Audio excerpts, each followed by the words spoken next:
देखिए, अब तक हमने जो है परमाणु चैप्टर के अंदर इलेक्ट्रॉनिक विन्यास बनाने सीखे, किस तरह से जो है इलेक्ट्रॉनिक विन्यास बनाया जा सकता है। अब देखिए, मैं आपको कुछ एग्जाम्पल मैंने लिखे हैं, उनको आपको समझा देता हूँ। देखिए, सारे तो नहीं मैं करवा पाऊँगा, लेकिन जितने मैंने करवा पाया हूँ वो आपके लिए एक तरह से उदाहरण के रूप में है। आप उन्हें देखें, समझें कि किस तरह से करे गए हैं। मैं उम्मीद करता हूँ कि जब आप प्रैक्टिस करेंगे तो आप बहुत अच्छी भली भांति आप परमाणु का इलेक्ट्रॉनिक विन्यास बनाना सीख जाएंगे। चलिए देखते हैं। सबसे पहले देखिए, हाइड्रोजन का देखेंगे। परमाणु क्रमांक 1 होता है। अब एक इलेक्ट्रॉन है, तो देखिए एक इलेक्ट्रॉन जो है, जो सबसे पहली कक्षा है वहीं जाएगा। और हमें पता है जो सबसे पहली कक्षा है जिसकी मुख्य क्वांटम संख्या 1 है, उसके पास एक ही उपकोष होता है और उस उपकोष में एक ही कक्षक होता है, वो भी s। देखिए तो 1s1। हीलियम का 2 देखिए, सेम हाइड्रोजन वाली कंडीशन आ जाएगी, 2 इलेक्ट्रॉन आ जाएंगे। अब देखिए लिथियम का 3 होता है। ध्यान से देखिएगा भाई, जो पहली कक्षा है उसमें तो 2 इलेक्ट्रॉन आ सकते हैं। कारण क्या है?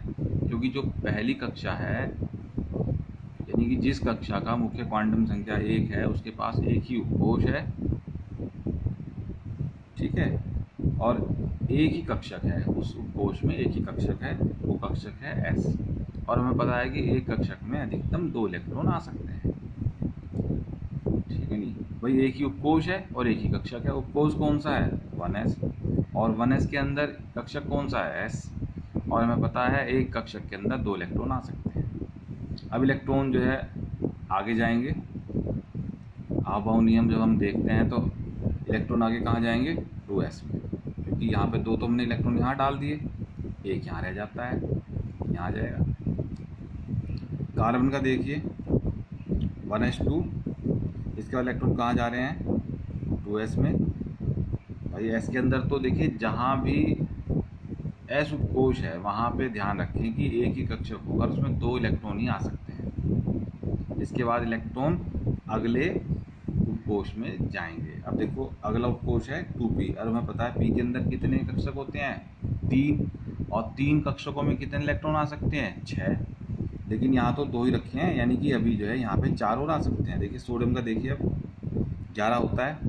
1s2, 2s2, 2p6। देखो मैं कह रहा था ना आपसे भाई, यहाँ तो 2 थे, अब यहाँ पे हमने 6, यानी कि अब यहाँ पे 6 इलेक्ट्रॉन आ गए और अब यहाँ पे जगह नहीं है, ठीक है। इसके बाद अब देखेंगे आबहाव नियम में 2p के बाद इलेक्ट्रॉन कहाँ जा रहे हैं? 3s के अंदर। ये देखिए, ये मैं अपनी तरफ से नहीं लिख रहा हूँ, ये आबहाव नियम के अंदर है। आबहाव नियम को यदि आप ध्यान से देखें, जब आप इस लेक्चर को देख रहे होंगे तो मैं आपसे कहूँगा कि आप जो है आबहाव नियम को जहाँ भी आपने लिखा हो अपने सामने रख लें, फिर सीक्वेंस देखते चले जाएं कि भाई 1s के बाद इलेक्ट्रॉन कहाँ जा रहे हैं? 2s में। 2s के बाद कहाँ जा रहे हैं? 2p में। 2p के बाद कहाँ जा रहे हैं? 3s में, ठीक है, इस तरह से। अब देखिए 6 और 2 8 और 2 10, 10 इलेक्ट्रॉन तो यहाँ तक हो गए, यानी कि हमें सिर्फ एक इलेक्ट्रॉन और भरना है। अब देखिए इलेक्ट्रॉन ये आ गया, यहाँ पे एक इलेक्ट्रॉन और आ सकता है। चलिए अगला देखेंगे, क्लोरीन का है 17। 1s2, 2h2, 2p6, 3s2 और 3p5।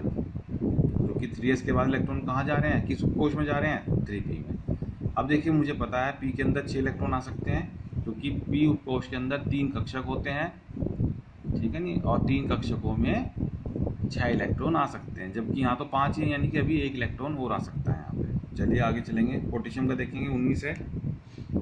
1s2, 2s2, 2p6, 3s2, 3p6। देखिए 6 इलेक्ट्रॉन आ गए। इसके बाद 3p6 के बाद इलेक्ट्रॉन कहाँ जा रहे हैं? 4s के अंदर जा रहे हैं। 3p के बाद इलेक्ट्रॉन कहाँ जा रहे हैं? 4s के अंदर। ये आबहाव नियम बोल रहा है, मैं अपनी तरफ से नहीं कर रहा हूँ। लेकिन अब आप कहेंगे सर जो हमारा जो है तीसरी कक्षा होती है उसके पास तो 3D उपकोष भी होता है। बिल्कुल 3D उपकोष होता है, लेकिन जब आबोव नियम जो कह रहा है उन्हीं के अनुसार तो चलेंगे भाई। आबोव नियम जो कह रहा है हम उसके अनुसार चलेंगे। अगर उसने कहा है कि 3p के बाद 4s में इलेक्ट्रॉन जाने हैं तो हम 4s में ही डालेंगे। हाँ 3d को लिखो आप, उसमें 0 इलेक्ट्रॉन कर दो आप। भाई 3d जो उपकोष है, देखिए ये ठीक ऐसे ही है। मान लीजिए मेरे घर में 3 कमरे हैं, 2 के अंदर सामान है, तीसरा खाली पड़ा है। इसका मतलब थोड़ी कि आप उसे कह देंगे तो पड़ोसी का है, आपका ही है कमरा वो, लेकिन उसमें सामान क्या है, शून्य है।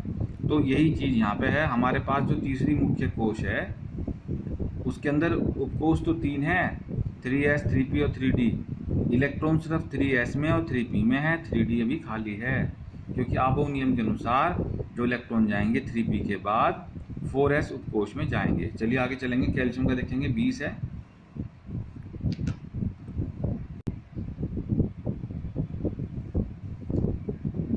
One S two, 2s2, 2p6, 3s2, 3p6। अब देखिए यहाँ भी 3p के बाद इलेक्ट्रॉन कहाँ जा रहे हैं, 4s में जा रहे हैं,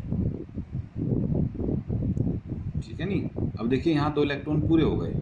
अब हमें पता है कि जो s कक्षक होता है उसके अंदर 2 इलेक्ट्रॉन आ सकते हैं, ठीक है। अब मुझे अब देखिए आबोव नियम से चलना है। 4s के बाद इलेक्ट्रॉन कहाँ जा रहे हैं, 4s के बाद जाएंगे 3d में। कहाँ जाएंगे, 4s के बाद 3d में। अब देखिए अब 3d बढ़ना स्टार्ट होगा। देखिए स्कैंडियम का 21 है, 1s2, 2s2, 2p6, 3s2, 3p6, 4s2 और यहाँ से यहाँ तक देख लेते हैं। 6 और 2 8, 6 और 2 8, 8 दूनी 16, भाई 8 और 8 16, 16 और 2 20, 8 और 8 16, 16 और 2 18, सॉरी मैं गलत बोल गया था। 18 और 2 सॉरी 16 और 2 18, 18 19 और 20। और क्योंकि हमें पता है 4s उपकोष के बाद इलेक्ट्रॉन कहाँ जा रहे हैं, 3d में, तो ये 21वां इलेक्ट्रॉन है। क्रोमियम का देखिए 1s2, 2s2, 2p6, 3s2, 3p6 और 3p6 के बाद 4s1 और 4s1 के बाद 3d5। देखिए यहाँ एक नियम लग रहा है, हाफ फिल्ड और complete field rule. Half field rule,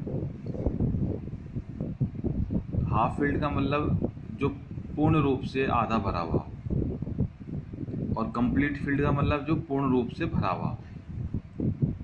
अब देखिए 3p के बाद इलेक्ट्रॉन यहाँ आने हैं 4s में। अगर मैं 4s में 2 कर दूं यहाँ पे, तो यहाँ कितने हो जाएंगे, 4 हो जाएंगे, है ना। अब मुझे पता है कि जो है d के अंदर जो है 5 कक्षक होते हैं। देखिए मैं अभी बताता हूँ, आपको समझ में आ जाएगा, जरा ध्यान से देखिएगा। ये हमारे पास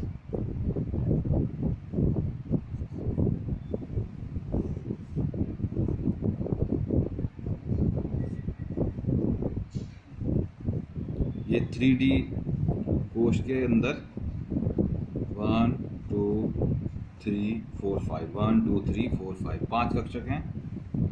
ये देखिए ये एक एक इलेक्ट्रॉन, देखिए एक एक इलेक्ट्रॉन भरे हुए हैं, ठीक है। ये भी खाली है। देखिए जैसे मैंने अभी बताया कि यदि यहाँ पे मैं 2 कर दूं, यदि मैं यहाँ पे 2 कर देता हूँ, 4s2 कर दूं, तो यहाँ के लिए 4 इलेक्ट्रॉन बचेंगे। अब देखिए 4 इलेक्ट्रॉन ये आ गए। अब देखिए ये ना तो पूर्ण भरा हुआ है, ना अर्धपूर्ण है, ना तो पूर्ण रूप से भरा हुआ है। पूर्ण रूप से भरा हुआ क्या ऐसा होता कि अगर यहाँ 10 के 10 इलेक्ट्रॉन हो जाते, और ना ही अर्धपूर्ण है। अर्धपूर्ण का मतलब क्या है कि यहाँ पे 5 इलेक्ट्रॉन हो जाते, है ना भाई। यहाँ पे 5, यानी कि प्रत्येक कक्षक में एक एक इलेक्ट्रॉन हो जाता, तो इसको बोल देते अर्धपूर्ण। और अगर प्रत्येक में 2-2 हो जाते तो टोटल 10 इलेक्ट्रॉन हो जाते, तो इसको बोलते पूर्ण। समझ में आ गई बात। यानी कि यहाँ पे अगर टोटल 5 इलेक्ट्रॉन हो जाते, यानी प्रत्येक कक्षक में एक एक, तो इसको बोलते अर्धपूर्ण, ठीक है। तो ये नियम ये कहता है कि यदि आपके पास 4 इलेक्ट्रॉन कहीं बैठ रहे हों इस तरह कंडीशन में, तो उसको 5 कर दो। इससे क्या होता है, इलेक्ट्रॉन की विन्यास स्थायित्व को प्राप्त कर लेता है। इलेक्ट्रॉन की विन्यास स्टेबिलिटी यानी कि स्थायित्व को प्राप्त कर लेता है। ठीक है, यदि 9 हो तो 10 कर दो, 4 हो तो 5 कर दो। ये नियम याद रखना है आपको।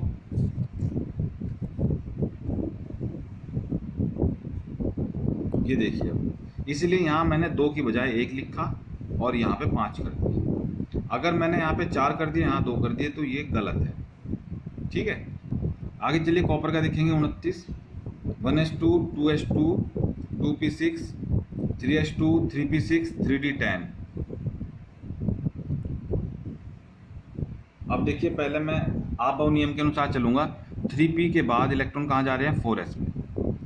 वही नियम है, यहाँ पे मैं यदि 2 लिखूँ तो यहाँ पे 9 हो जाएंगे, जबकि हमारा कंप्लीट फील्ड यानी कि पूर्ण जो है पूर्ण भरित नियम क्या कहता है, कंप्लीट फील्ड नियम क्या कहता है कि यदि 9 हो तो 10 कर दो, 4 हो तो 5 कर दो। अब यहाँ 9 बैठ रहे थे, अगर मैं यहाँ 2 कर दूँ तो यहाँ 9 बैठते हैं ना, तो मैंने क्या किया, यहाँ पे 1 कर दिया और यहाँ पे 10 कर दिया, जिससे कि हमारा जो ये इलेक्ट्रॉन विन्यास है ये स्थायित्व को प्राप्त कर लेता है। ठीक है, तो इसलिए यहाँ 1 लिख के यहाँ पे 10 कर दिया।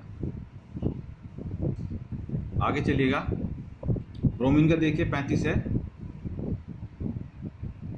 1s2 2s2 2p6 3s2 3p6 3p6 का इलेक्ट्रॉन कहाँ जा रहे हैं, 4s है ना, 4s में 2 आ गए। फिर 4s के बाद इलेक्ट्रॉन कहाँ जा रहे हैं, 3d में आ रहे हैं, 3d में 10 आ गए। फिर 10 के बाद 3d के बाद कहाँ जा रहे हैं, 4p में जा रहे हैं। ये जो सीक्वेंस है सब के सब मैंने जो है आबव नियम से लिया है, मैंने अपनी तरफ से कुछ नहीं लिखा। आबव नियम जो आपके पास है उसको सामने रख के बैठ जाएं, आपको सारा समझ में आ जाएगा कि 3p के बाद इलेक्ट्रॉन कहाँ जा रहे हैं, 4s में। 4s के बाद इलेक्ट्रॉन कहाँ जा रहे हैं, 3d में। 3d के बाद इलेक्ट्रॉन कहाँ जा रहे हैं, 4p में। जब 3d में पूरे 10 इलेक्ट्रॉन आ जाएंगे तो शेष जो हमारे पास 5 इलेक्ट्रॉन बचे वो जाएंगे 4p के अंदर। अब देखिए 4p के अंदर अभी 1 इलेक्ट्रॉन और आ सकता है। ठीक है जी, चलिए अब लास्ट में समझाऊंगा अब आपको पैलेडियम। देखिए पैलेडियम का देखेंगे 1s2 2s2 46 होता है, 1s2 2s2 2p6 3s2 3p6 3p6 के बाद 4s2 के बाद 3d 10, इसके बाद 3d 10 के बाद 4p6। ठीक है जी,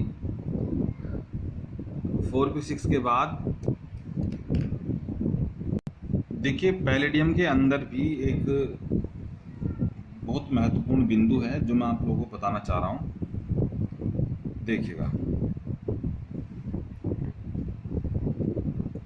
मैं यहीं से बता देता हूँ। देखिए 1s2 2s2 2p6 3s2 3p6 3p6 के बाद 4s में जाएंगे इलेक्ट्रॉन, 4s के बाद 3d में जाएंगे, 3d पूरा होने के बाद जब ये भर जाएगा इसके बाद जाएंगे 4p में, और 4p के बाद जाएंगे इलेक्ट्रॉन 5s में। लेकिन 5s तो यहाँ है ही नहीं,